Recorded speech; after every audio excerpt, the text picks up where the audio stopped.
Welcome back to our educational video series. In this episode, we're going to look at the evolution of firing systems.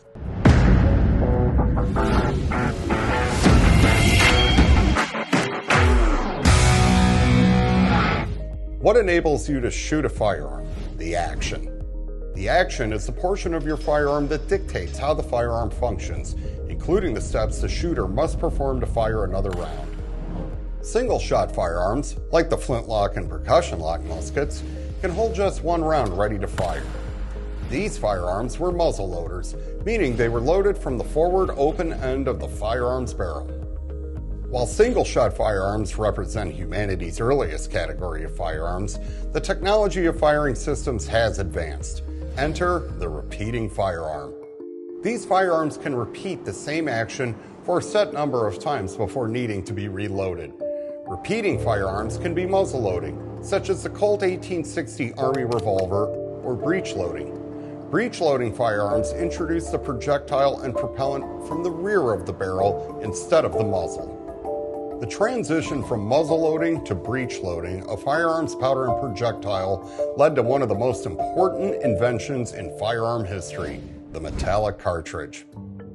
When introduced, the metallic cartridges took on many forms and features. The invention of a projectile that was self-contained, with its propellant and ignition source, allowed new repeating firearm mechanisms to be invented. These new repeating firearms further improved the reliability and speed at which these firearms could fire. The introduction of metallic cartridges also allowed ammunition to be stored in magazines, cylinders, or belts. Once fired, these firearms can be quickly prepared to fire again. Examples include the Spencer rifle and the Winchester Model 1894. Repeating firearms can be further divided into two categories, manual and auto-loading. In manual repeaters, the user needs to manually apply force to the action to operate it, either directly to a handle on the bolt or an external hammer, or indirectly through a linkage connected to a lever or slide.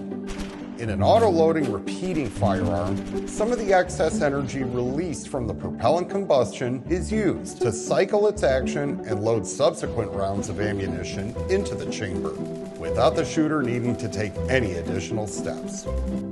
With technological advancements, firearms have come a long way from their single-shot ancestors. These developments have increased firing rates and enhanced safety and accuracy. From single-shot muskets to advanced repeating firearms, the journey of firing mechanisms mirrors the innovation and progress of technology. Join us next time when we step back in time and take a closer look at revolvers and pistols and the impact they made on history. If you enjoyed this content and want to see more, hit the subscribe button. To learn more about Mission 94 Firearms Education Center, our memberships, and our future training and education programs, visit Mission94Firearms.com. Thanks for watching.